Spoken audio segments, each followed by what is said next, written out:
Tenggara Timur terus melakukan pendalaman terkait kasus potongan jari manusia di dalam sayur lodeh.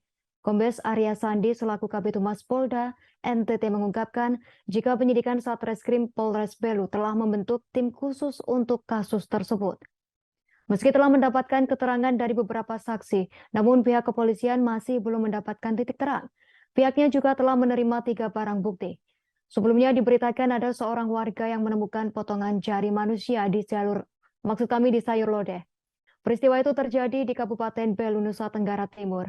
Jadi manusia di sayur lodeh itu pertama kali ditemukan oleh Petrus Watu berusia 30 tahun, warga desa Haitimuk, Kecamatan Weliman, Kabupaten Malaka.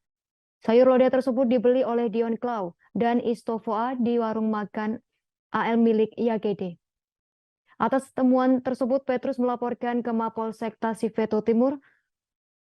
Arya Sandi membenarkan hal tersebut. Atas laporan tersebut, pihak kepolisian memeriksa beberapa orang.